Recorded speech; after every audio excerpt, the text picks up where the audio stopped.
friends, welcome to my channel. இன்னைக்கு வந்து நம்மளுக்கு எல்லாருக்குமே ரொம்ப பிடிச்ச மில்கி பார் சாக்லேட் எப்படி செய்யறது அப்படிங்கறத பார்க்க போறோம். அதுவும் தீயே இல்லாம சாக்லேட் செய்யறது அப்படிங்கிறது ரொம்ப ஈஸிங்க. ஓகே, இப்போ வாங்க எப்படி செய்யறதுன்னு பார்க்கலாம். இப்போ நான் ஒரு மிக்ஸி ஜார் எடுத்திருக்கேன். இந்த மிக்ஸி ஜாரில் வந்து இந்த பால் பவுடர் எடுத்திருக்கேன். இது வந்து 50 கிராம் பால் பவுட்ரு. இது கூட சுகர் வந்து ஒரு 50 கிராம் பவுட்ரு பண்ண சுகரை எடுத்திருக்கேன். இது ரெண்டையும் போட்டு நான் ஃபஸ்ட்டு மிக்சியில் நல்லா அடிச்சுக்கிறேன். ஓகே, இதை வந்து நான் இப்போ ரெண்டையும் மிக்ஸ் பண்ணி எடுத்துட்டேன் பாருங்கள். இந்த மாதிரி இதுக்கு அடுத்ததாக பட்டரை வந்து உருக்கி வச்சுருக்கேன். இந்த பட்டரை இதில் ஊற்றி நான் இன்னும் நல்லா மிக்சியில் அடிச்சிட்டு வரேன்.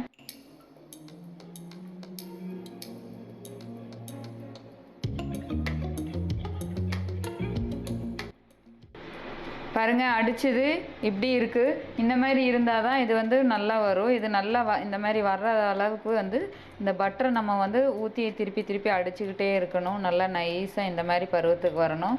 ஓகே, இதை வந்து இனி என்ன பண்ணுறேன்னா இந்த மாதிரி ஒரு ட்ரேயில் ஊற்றிக்கிறேன். நான் வந்து இது கொஞ்சம் பெரிய சாக்லேட்டாக இருக்கட்டும் அப்படின்றனால இதை வந்து சூஸ் பண்ணியிருக்கேன். இது வந்து எல்லா சூப்பர் மார்க்கெட்லேயும் கிடைக்க வெறும் 30 ரூபா மட்டும்தான். இந்த சாக்லேட்டு நம்ம மெல்ட் பண்ணோம் இல்லையா, அதை வந்து நான் இதில் ஊற்றி அப்படியே இனி வச்சிட வேண்டியதுதான், அவ்வளோதான்.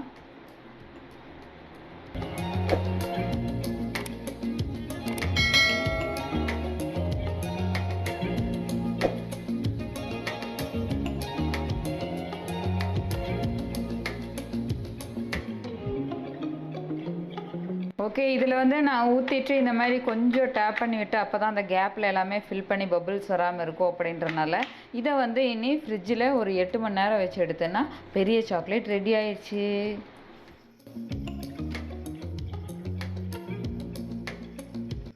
ஒரு 8 மணி நேரம் கழித்து நம்ம சாக்லேட்டை ஓப்பன் பண்ணி பார்க்கலாம். இதை பாருங்கள், ரெடி ஆயிடுச்சு. இப்போ இந்த சாக்லேட்டை வந்து நான் இந்த பிளேட்டில் அப்படியே மாற்றிக்கிறேன். அதுவே அழகாக வந்துடும். ஏன்னா ஆல்ரெடி நம்ம அந்த பட்டர் போட்டோம் இல்லையா, அதில் வந்து அழகாக அப்படியே வந்துடும். சூப்பர்.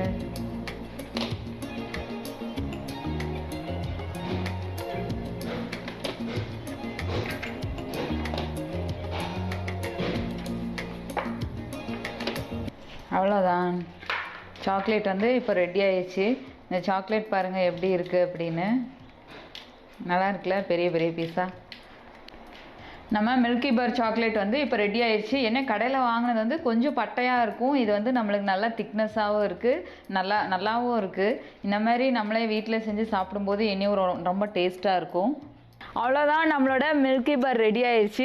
இந்தமாரி ஒயிட் கலர் சாக்லேட் இனியும் சாப்பிடும்போது ரொம்ப டேஸ்ட்டாக இருக்கும். அதுவும் நம்ம வீட்டிலே செஞ்சு சாப்பிட்றோம் அப்படின்னா இன்னும் செம டேஸ்ட்டுங்க. ஏன்னா நம்ம கடையில் வாங்கி சாப்பிடும்போது தான் என்ன இருக்கோ ஏது இருக்கோ அப்படின்னு நம்ம பயப்படுவோம். பட் 3 பொருளை வச்சு ஈஸியாக மில்கி பார் செஞ்சு அதுவும் தீயே இல்லாமல் செஞ்சு சாப்பிடும்போது இனி செம இல்லை. ஓகே ஃப்ரெண்ட்ஸ், இந்த வீடியோ பிடிச்சிருந்தா நீங்களும் ட்ரை பண்ணி பாருங்கள். இனி அடுத்து வேறு வீடியோவில் பார்க்கலாம். அது வரைக்கும் பாய்.